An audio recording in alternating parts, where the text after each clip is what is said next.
देखिए, मैं चुनाव पहली बार लड़ रहा हूँ, पर खेल मेरे लिए पुराना है। हाँ, मेरी भूमिका बहुत बदल गई है, पर मैं इस खेल का खिलाड़ी पुराना हूँ। किसी का टिकट कटता है तो कुछ उसके प्रत्याशी के जो समर्थक होते हैं, चाहने वाले, तो भावनाएँ आहत होती है, स्वाभाविक है, इसमें कोई विशेष बात नहीं। नहीं। नमस्कार, मैं हूं आरिफ राणा और आज हम आए हैं मुजफ्फरनगर पूर्व राज्य मंत्री स्वर्गीय चितरंजन स्वरूप जी के सुपुत्र सौरभ स्वरूप जी के आवास पर। हम बातें करते हैं अब की बार जो सदर विधानसभा से सपा रालोद गठबंधन प्रत्याशी भी हैं। आइए हम उनसे जानकारी लेते हैं कि अब की बार वे जनता के बीच किन मुद्दों को लेकर आखिर वोट जाएंगे मांगने। जी, सबसे पहले तो आपका हमारे चैनल पर धन्यवाद। धन्यवाद। जी, अब की बार आप पहली बार चुनाव लड़ रहे हैं अपने, तो आपको कैसा लग रहा है? देखिए, मैं चुनाव पहली बार लड़ रहा हूँ, पर खेल मेरे लिए पुराना है। हाँ, मेरी भूमिका बहुत बदल गई है, पर मैं इस खेल का खिलाड़ी पुराना हूँ। नहीं, वो तो बात सही है, लेकिन अभी से आपसे पहले आपके बड़े भाई चुनाव लड़ते आ रहे हैं, तो अब की बार ऐसा क्या हुआ कि आप चुनाव लड़ रहे हैं? कैसा क्या हुआ, ये तो गठबंधन का आदेश है, निर्णय है, उसी के निर्णय के आधार पर मैं प्रत्याशी के रूप में कार्य कर रहा हूँ। नहीं, अगर बात करें हाल ही में अभी आपका विरोध काफ़ी हो रहा था, आखिर कौन से ऐसे मतभेद थे जिनके लिए आपका विरोध हो रहा था? कौन विरोध कर रहा था? कुछ टिकट मांगने के लिए कई अभ्यर्थी थे। अब किसी अभ्यर्थी विशेष के व्यक्तिगत समर्थकों से कुछ विरोध क्या हो, और भावनाएं आहत होती हैं। जब किसी का टिकट कटता है तो कुछ उसके प्रत्याशी के जो समर्थक होते हैं, चाहने वाले, तो भावनाएं आहत होती है, स्वाभाविक है, इसमें कोई विशेष बात नहीं। नहीं, अगर मैं चाहते तो आपके बड़े भाई गौरव स्वरूप जी का भी नाम ले सकते थे, मगर आपका ही क्यों विरोध किया? नहीं, मेरा नाम कहाँ का लिया? उन्होंने तो पार्टी का विरोध किया, पार्टी के निर्णय का विरोध किया। हो सकता है कि मेरे अलावा पार्टी का दूसरा निर्णय होता तो भी उसका विरोध करते। इसकी गहराई में जाने की क्या आवश्यकता है? वो विरोध कर रहे थे उसको। हमारी पार्टी का देखिए, हमारे जिला अध्यक्ष भी कह चुके हैं, पार्टी के किसी पदाधिकारी ने, दोनों पार्टी के पदाधिकारी ने, कार्यकर्ता ने कोई विरोध नहीं किया है। किसी के व्यक्तिगत कोई समर्थक हैं, उन्होंने किया हो, उनका पार्टी से कोई लेना देना नहीं। तो क्या अभी भी मतभेद चल रहा है या खत्म हो चुका है किससे मतभेद? जो आपका विरोध चल रहा था समर्थकों द्वारा? नहीं, मतभेद, आपने मतभेद की बात की है, किससे मतभेद की बात कर रहे हैं आप मेरी? नहीं, जिस तरह से आपका विरोध हो रहा था कि अब की बार या तो टिकट कैंसिल कराया जाए, राकेश शर्मा को मिलना चाहिए, तो क्या लगता है आपको कि अब की बार में आपको ही वोट करेंगे?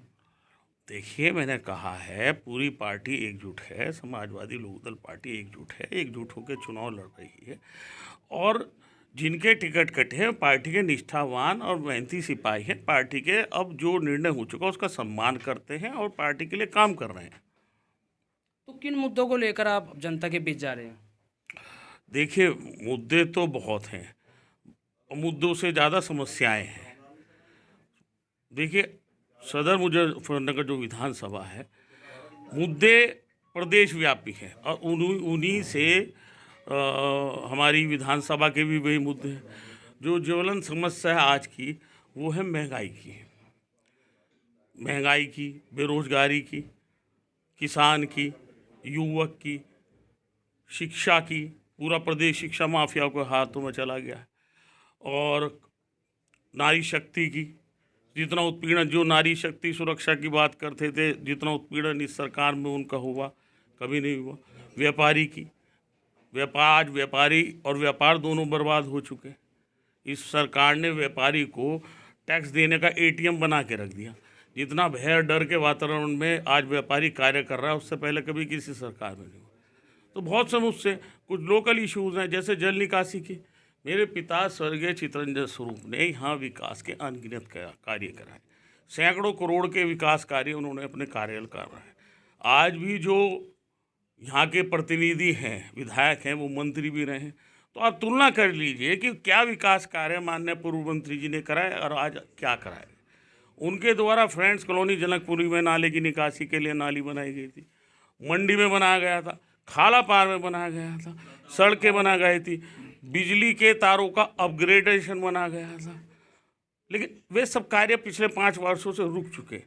क्षेत्र की जनता फिर स्वर्गीय चितरंजन स्वरूप को पुकार रही है, और हम माननीय पूर्व मंत्री स्वर्गीय चितरंजन स्वरूप के आदर्शों और प्रेरणा से इस चुनाव में मैदान में है।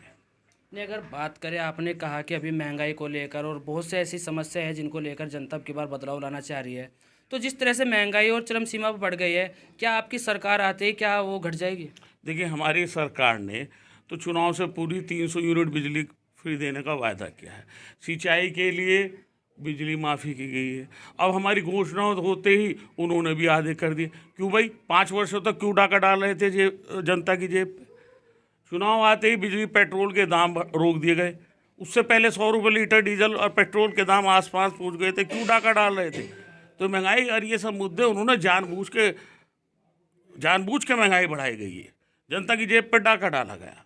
तो क्या कम हो जाएंगे अब की बार? यकीनन हमारे घोषणा पत्रों में है, हमने 300 यूनिट बिजली फ्री देने का वादा किया है।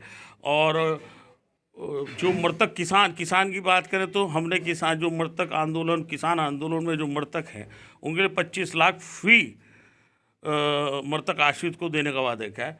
और हमारे गठबंधन के घोषणा पत्र में जो 16,000 रुपये प्रति वर्ष माफ़ करना, वो महिलाओं के लिए क्या है, जो पूर्व में 6,000 था, वो घोषणा हमने की है। और हमने पहले भी, समाजवादी सरकार ने अपने वादे पूरे किए हैं, तो बिल्कुल पूरे होंगे वादे जनता के। नहीं, वादे तो देखो बीजेपी सरकार भी करते हैं और वादे की बात आप भी कर रहे हैं, तो आखिर भरोसा जनता किस पर करेगी कि वादे पर खरे उतरेंगे? ये तो जनता का निर्णय 10 फरवरी को हो जाएगा। आप 10 मार्च को देख लेना जनता ने किस कब पे भरोसा जताया है। जनता का पूर्ण भरोसा गठबंधन पर है और जनता बदलाव के मूड में है, मन बना चुकी है और 10 मार्च को प्रदेश में बदलाव होगा। तो आपको लगता है कि अब की बार जनता आपको सदन तक पहुंचाने का कार्य करेगी? जनता का आशीर्वाद हमारे चितरंजन स्वरूप जी के परिवार से हमेशा है, था और है और रहेगा। ये थे हमारे साथ स्वर्गीय चितरंजन स्वरूप जी के सुपुत्र सौरभ स्वरूप, जिनका अभी हाल ही में सपा रालोद गठबंधन प्रत्याशी भी हैं सदर विधानसभा से। इनका कहना है कि अब की बार जनता उनको सदन तक पहुंचाने का कार्य जरूर करेगी।